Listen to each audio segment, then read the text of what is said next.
नमस्कार शेतकरी मित्रांनो, आपण बघितलं की माझ्या विहिरीतला जो डबर आहे तो भरपूर प्रमाणात निघाला होता आणि मग आता त्या डबराचं करावं काय म्हणून मग मी 2-3 ठिकाणी शोध घेतला आणि आता आपण हा जो सगळा माल निघालेला आहे शेतीमधून विहिरीतला आणि पूर्ण काळा पाषाण आहे तो आपण एका गिट्टी खजानला विकला आहे। आता तुम्हाला मी समोर सांगणारच आहे कशा प्रकारे कोणत्या भावाने तो विकला तोपर्यंत शेवटपर्यंत आपला बघा। तुम्हाला जरी तुमच्या एरियातला जर डबर विकायचा असेल तर तुम्ही कशा पद्धतीने विकू शकता तुम्हाला मी या व्हिडिओत सांगणार आहे।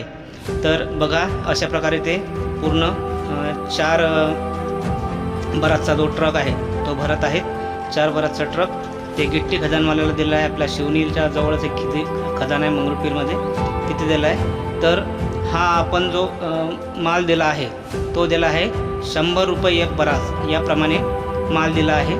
आणि बघा पूर्ण बुडातून ते पूर्ण माल उचलण्याचा पूर्ण म्हणजे तुमचा एकही दगड ते ठेवत नाही आहे आणि चांगल्या प्रकारे पूर्ण माल असला नसला कोणत्याही प्रकारचा माल ते घेऊन जात आहे। जर तुम्हाला पण द्यायचा असेल तुमचा डबर विकायचा असेल तर कमेंट बॉक्समध्ये सांगा, मी त्यांचा नंबर कमेंटमध्ये टाकतो। धन्यवाद। जर तुम्हाला अशाच प्रकारचे व्हिडिओ आवडत असेल तर कृपया एक विनंती आहे की आमच्या चॅनलला कृपा करून सबस्क्राईब करा आणि नवनवीन व्हिडिओ बघत राहा। धन्यवाद आणि सपोर्ट करा प्लीज।